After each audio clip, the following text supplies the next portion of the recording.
Hello friends, welcome back to my channel. Friends, आज हम आपके साथ में रसगुल्ले की रेसिपी शेयर करेंगे। प्लीज़ वीडियो को एंड तक ज़रूर देखिएगा। वीडियो को बिल्कुल भी स्किप मत कीजिएगा, क्योंकि ये रसगुल्ला हम बनाएंगे सारी टिप्स और ट्रिक्स के साथ में, ताकि आपके रसगुल्ले बिल्कुल मार्केट जैसे स्पॉन्जी और सॉफ्ट बने। तो अगर आपको हमारी रेसिपी पसंद आए, वीडियो अच्छा लगे, तो प्लीज़ हमारे वीडियो को लाइक करना और कमेंट करना बिल्कुल मत भूलिएगा। तो चलिए रसगुल्ला बनाना शुरू करते हैं और साथ ही हम आपको इसकी सामग्री भी बताते जाएंगे। तो रसगुल्ला बनाने के लिए हमने यहाँ पर 2 पैकेट दूध लिया है। यहाँ पर मैंने फुल क्रीम दूध लिया है। दूध आप कोई सा भी ले सकते हैं, आप काऊ मिल्क भी ले सकते हैं और बफेलो मिल्क भी ले सकते हैं। और अब हम इस दूध को गैस पर रख देंगे और गैस को ऑन कर देंगे और दूध में हम 1 बॉयल आने का इंतज़ार करेंगे। जब तक दूध बॉयल हो रहा है, ये देखिए हमने नींबू का घोल तैयार कर लिया है और इसी घोल से हम दूध को फाड़ेंगे। हमने यहाँ पर इस टेबल स्पून से 6 टेबल स्पून नींबू का रस लिया है और पहले मैंने नींबू के रस को छान लिया है और उसके बाद इसी टेबल स्पून से मैंने 6 टेबल स्पून पानी लिया है। कहने का मतलब जितना हम नींबू लेंगे उतना ही हम पानी लेंगे और दोनों को आपस में अच्छे से मिक्स कर देंगे। आप चाहे तो नींबू की जगह पर वाइट विनेगर से भी दूध को फाड़ सकते हैं। बस जितना आप विनेगर लेंगे उतना ही आप पानी लेंगे और दोनों को आपस में मिक्स कर देंगे और एक घोल तैयार कर लेंगे, जैसा कि घोल मैंने नींबू से तैयार किया है। तो चलिए अब हम दूध को चेक कर लेते हैं और ये देखिए दूध में 1 बॉयल आने वाला है और जब दूध में 1 बॉयल आएगा तब हम दूध को किसी स्पून या स्पैटुला से अच्छे से चला देंगे और उसके बाद तुरंत गैस को ऑफ कर देंगे। गैस को ऑफ करने के बाद चलिए अब हम दूध को फाड़ेंगे। दूध फाड़ने के लिए हमने जो नींबू का घोल बनाया था, उस घोल को हम थोड़ा थोड़ा करके दूध में डालेंगे। एक साथ हम सारा घोल नहीं डालेंगे। थोड़ा सा घोल डालने के बाद अब हम दूध को हल्का सा और हल्के हाथों से चलाएंगे। बहुत ज़्यादा और बहुत तेज़ी से हम दूध को नहीं चलाएंगे, ताकि नींबू का घोल पूरे दूध में अच्छे से मिक्स हो जाए। ये देखिए आपको हल्का हल्का सा दूध फटता हुआ नज़र आ रहा होगा, लेकिन अभी हम इसमें घोल और डालेंगे। तो देखिए हम फिर से दूध में नींबू का घोल डाल रहे हैं और नींबू का घोल हमें तब तक डालना है जब तक कि दूध में छेना और पानी अलग ना हो जाए। दूध को फाड़ने के लिए नींबू के घोल का कोई निश्चित माप नहीं होता है। हमें दूध में नींबू के घोल को या विनेगर के घोल को तब तक डालना होता है जब तक कि पानी और छेना अलग ना हो जाए, यानी दूध फट ना जाए। कोई दूध जल्दी फट जाते हैं और कोई दूध को फाड़ने में समय लगता है। ये दूध की क्वालिटी पर डिपेंड करता है। इसीलिए दूध में नींबू और पानी का घोल हमें तब तक डालना होता है जब तक कि दूध अच्छे से फट ना जाए। इसीलिए नींबू और पानी का घोल जब भी बनाएं थोड़ी सी ज़्यादा मात्रा में बनाएं, क्योंकि ये घोल किसी दूध में कम मात्रा में लगता है, यानी थोड़ा सा ही डालने पर दूध फट जाता है, और किसी दूध में ये ज़्यादा मात्रा में लगता है। दूध को हमें बहुत ज़्यादा नहीं चलाना है और ना बहुत तेज़ी से चलाना है, नहीं तो छेना दानेदार हो जाएगा। देखिए बहुत हल्के हाथों से हम सारा छेना भी कलेक्ट करेंगे। ये देखिए, और देखिए दूध भी फट चुका है, क्योंकि छेना अलग हो गया है और पानी अलग हो गया है। और ये देखिए हम आपको दिखा देते हैं, ये देखिए, और छेना ये वाला छेना है, ये देखिए अलग हो गया है। और छेना देखिए कितना बढ़िया और कितना सॉफ्ट बना है। आपको देखने से ही पता चल रहा होगा कि छेना बिल्कुल सॉफ्ट बनकर तैयार हुआ है। जब दूध अच्छे से फट जाएगा तब हम इसमें तुरंत डालेंगे ठंडा पानी। हमने यहाँ पर नॉर्मल वाटर का यूज़ किया है, यानी हमने इसमें नॉर्मल वाटर डाला है ताकि छेने का जो कुकिंग प्रोसेस है वो रुक जाए। और पानी डालने से एक फ़ायदा ये भी है कि जो छेने में खट्टापन आ गया है नींबू का, वो भी निकल जाएगा और साथ ही छेना भी हर्ट नहीं होगा। चलिए अब हम छेने को और पानी को अलग कर लेते हैं, जिसके लिए मैंने यहाँ पर मलमल का कपड़ा लिया है और इस कपड़े को मैंने एक बड़े बर्तन के ऊपर रख लिया है। और अब हम छेना को इस कपड़े की सहायता से छान लेंगे। अगर आपके पास मलमल का कपड़ा नहीं है तो आप इसकी जगह पर कॉटन का मुलायम कपड़ा भी ले सकते हैं। और ये देखिए हमने सारा छेना छान लिया है और छानने के बाद अब हम कपड़े को ऐसे उठा लेंगे और जितना पानी निकाल सकते हैं उतना पानी हम हाथों से दबाते हुए निकालेंगे। लेकिन छेना अभी बहुत गर्म है, इसलिए मैंने दूसरे भगोने में थोड़ा सा नॉर्मल वाटर लिया है और अब हम इस मलमल के कपड़े को इस पानी में डीप करेंगे। पानी में डीप करने से ये होगा कि जो छेने में नींबू का थोड़ा बहुत खट्टापन होगा वो तो निकल ही जाएगा और साथ ही जब हम छेने को हाथों से दबाते हुए छेने का पानी निकालेंगे तो हमें छेना बहुत ज़्यादा गर्म भी नहीं लगेगा। एक चीज़ का ध्यान रखिएगा कि हमें छेना को बहुत ज़्यादा ठंडा नहीं करना है, इसलिए हम मलमल की पोटली को पानी में 1 या 2 बार ही डीप करेंगे और उसके बाद हाथों से दबाते हुए छेने का सारा पानी निकाल देंगे। छेने को हाथों से दबाते हुए आप जितना पानी निकाल सकते हैं उतना पानी आप निकाल दीजिए, लेकिन छेने को हमें बहुत ड्राई नहीं करना है और ना ही छेने को हमें हैंग करके उसका पानी निकालना है। जब हाथों को ज़्यादा प्रेशर देने पर छेने से 1 या 2 बूंद पानी निकलता है तो आप समझ लीजिए कि छेने का एक्स्ट्रा पानी निकल चुका है। छेने में अब उतना ही पानी बचा है जितना कि हमें सॉफ्ट और स्पॉन्जी रसगुल्ला बनाने के लिए छेने में नमी या पानी चाहिए। छेने से एक्स्ट्रा पानी निकालने के बाद अब हम छेने को एक प्लेट में निकाल लेंगे। ये देखिए कितना बढ़िया छेना बनकर तैयार हुआ है। ये देखिए छेने को प्लेट में निकालने के बाद अब हम छेने को मसलेंगे और छेने को मसलने के लिए हम अपने हथेली के इस हिस्से से छेने को मसलेंगे। ये देखिए कुछ इस तरह से, लेकिन छेने को मसलते समय हमें छेने को बहुत प्रेशर देकर नहीं मसलना है, बल्कि हल्के हाथों से मसलते हुए छेने का एक सॉफ्ट डो बना लेना है। अगर हम छेने को ज़्यादा प्रेशर देते हुए मसलेंगे तो छेने से ऑयल रिलीज होगा, जिससे कि रसगुल्ले हमारे खराब हो सकते हैं। ये देखिए एक पहचान ये भी है कि छेने में पानी की मात्रा यानी छेने में जो नमी है वो परफेक्ट है कि नहीं है। तो देखिए प्लेट में हम जब उंगली से लाइन बनाते हैं तो उसमें हल्की हल्की सी लाइन दिखती है, इसका मतलब कि छेने में परफेक्ट मात्रा में नमी है। अगर आपको लगे कि आपकी प्लेट में नमी नहीं है, प्लेट बिल्कुल ड्राई है, इसका मतलब ये है कि छेने में पानी की कमी है।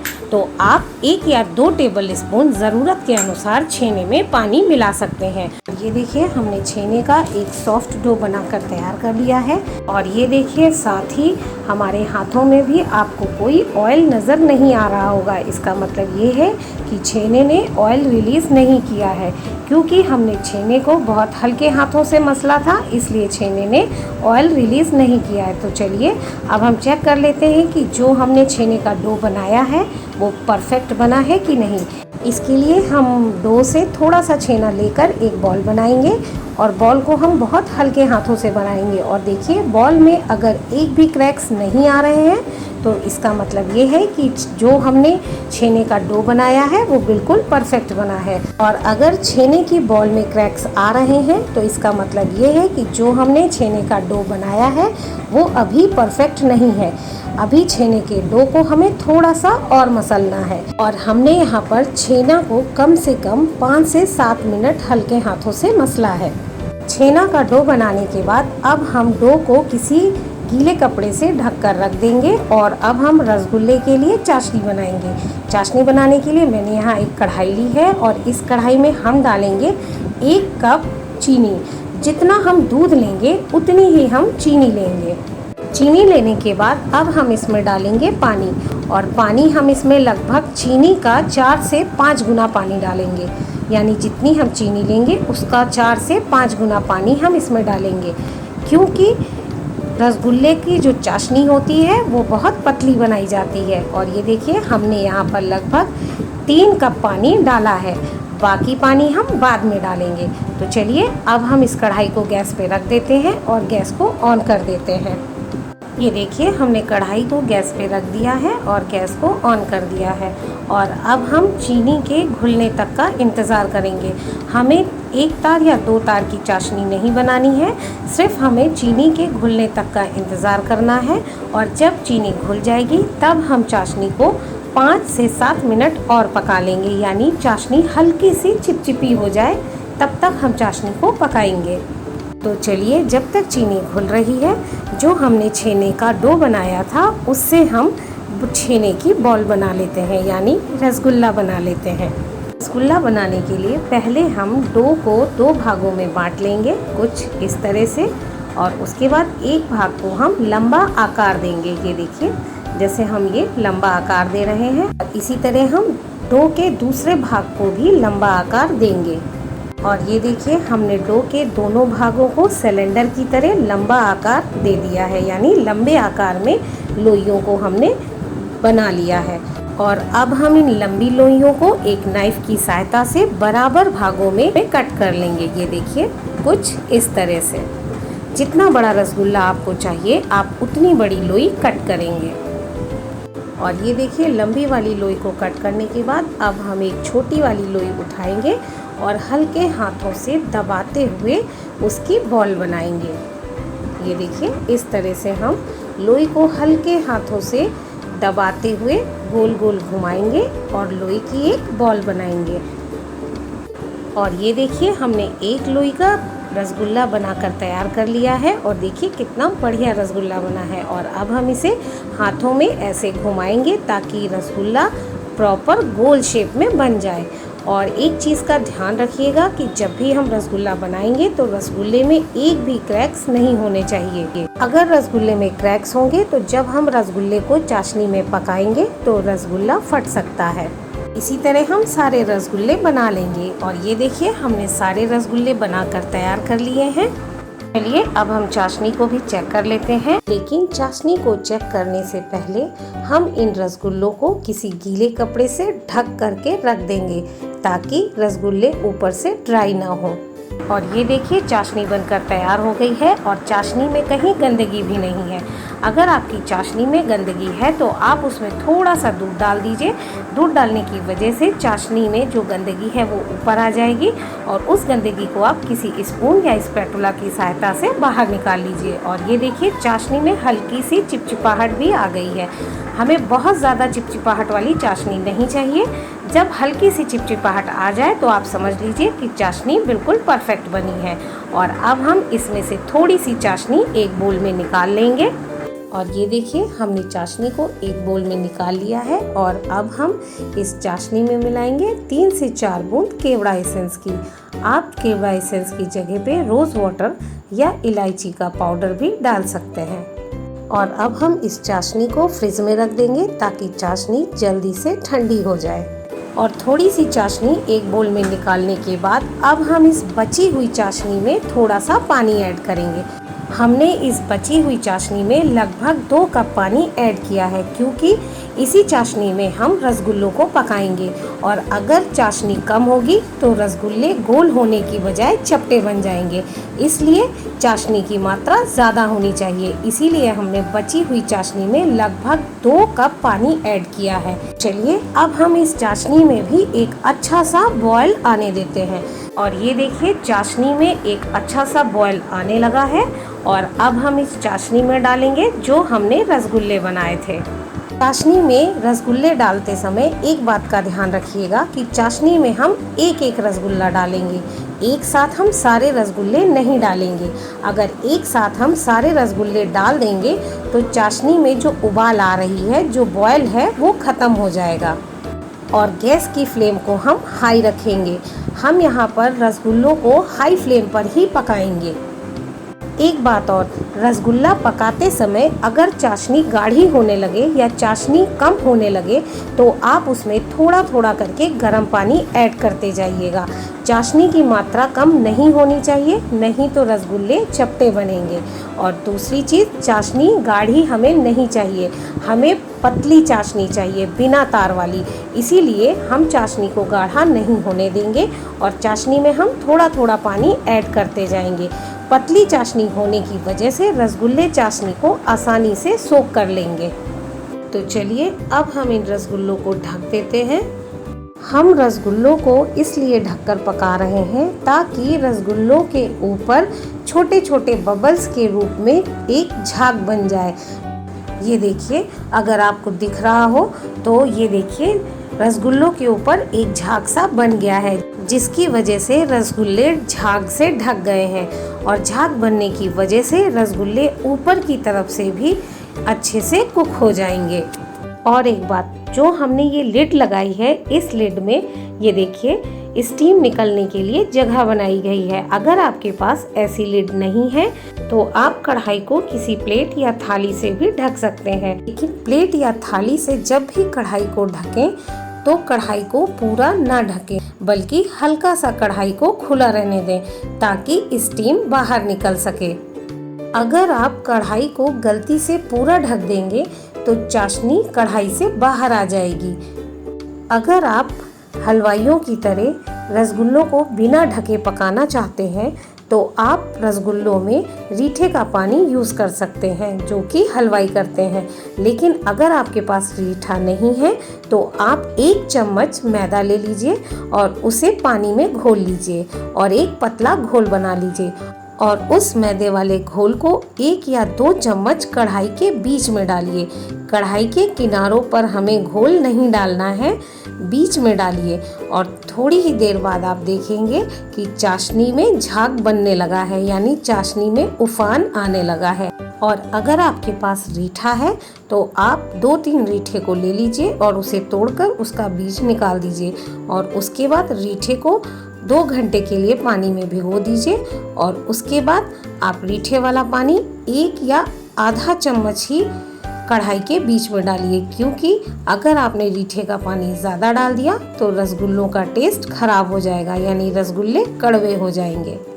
और ये देखिए 5 मिनट हो चुके हैं। चलिए अब हम रसगुल्लों को एक बार चेक कर लेते हैं। और ये देखिए रसगुल्ले कितने बढ़िया बने हैं और अपने साइज से डबल हो गए हैं ये, यानी रसगुल्ले फूलकर स्पॉन्जी हो गए हैं। तो चलिए एक बार हम रसगुल्लों को फिर से ढक देते हैं और 1 से 2 मिनट इन्हें हम और पका लेते हैं।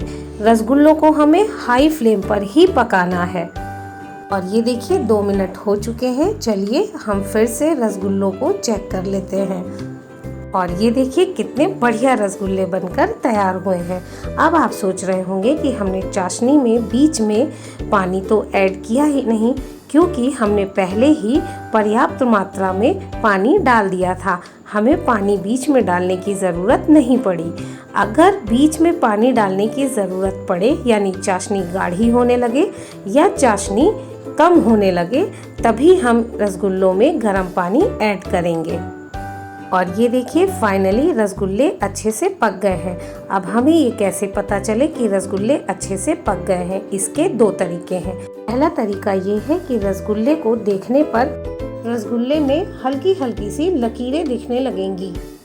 और दूसरा तरीका ये है कि आप एक रसगुल्ले को लीजिए और एक पानी से भरे ग्लास में रसगुल्ले को डाल दीजिए। अगर रसगुल्ला ग्लास की तली में बैठ जाता है, इसका मतलब कि रसगुल्ला अच्छे से कुक हो गया है। और ये देखिए रसगुल्ला ग्लास की तली में बैठ गया है, यानी रसगुल्ला अच्छे से कुक हो गया है। और अब हम गैस को ऑफ कर देंगे। और गैस को ऑफ करने के बाद अब हमने जो फ्रिज में चाशनी रखी थी ठंडी होने के लिए, उस चाशनी में हम इन रसगुल्लों को तुरंत डालेंगे। और ये देखिए हमने फ्रिज से चाशनी निकाल ली है और अब हम इस चाशनी में गरम रसगुल्लों को डाल देंगे। गरम रसगुल्लों को ठंडी चाशनी में हम इसलिए डालते हैं ताकि रसगुल्लों का कुकिंग प्रोसेस रुक जाए, और कुकिंग प्रोसेस रुकने की वजह से रसगुल्ले हार्ड नहीं होंगे। और ये देखिए हमने सारे गरम रसगुल्ले ठंडी चाशनी में डाल दिए हैं। और अब हम बोल को उठाकर बोल को गोल गोल घुमाएंगे ताकि गरम रसगुल्ले ठंडी चाशनी में अच्छे से मिक्स हो जाए। और फाइनली रसगुल्ले बनकर तैयार हो गए हैं। और हमने 2 रसगुल्ले एक बोल में निकाल लिया है आपको दिखाने के लिए कि देखिए रसगुल्ले कितने स्पॉन्जी और सॉफ्ट बने हैं। ये देखिए रसगुल्लों को दबाने पर रसगुल्ले से सारी चाशनी टपक रही है, ये देखिए। और जब हम रसगुल्ले को छोड़ देते हैं तो रसगुल्ला अपने प्रॉपर शेप में आ जाता है। इसका मतलब ये है कि रसगुल्ला बिल्कुल परफेक्ट बना है। और अब हम इन रसगुल्लों में गार्निशिंग के लिए डालेंगे ऊपर से थोड़ी सी केसर। आप केसर की जगह पर ड्राई फ्रूट्स भी डाल सकते हैं। और केसर डालने के बाद चलिए अब हम इन रसगुल्लों को सर्व करते हैं। ये देखिए रसगुल्ले कितने सुंदर दिख रहे हैं और सुंदर होने के साथ साथ टेस्टी भी हैं। बिल्कुल मार्केट के जैसे स्पॉन्जी और टेस्टी बनकर ये रसगुल्ले तैयार हुए हैं। तो आपको हमारी ये रसगुल्ले की रेसिपी कैसी लगी हमें कमेंट करके ज़रूर बताइएगा और हमें विश्वास है कि आपको हमारी ये रेसिपी भी बहुत पसंद आएगी। तो चलिए अब हम आपसे मिलते हैं अपनी अगली रेसिपी में। तब तक के लिए बाय बाय।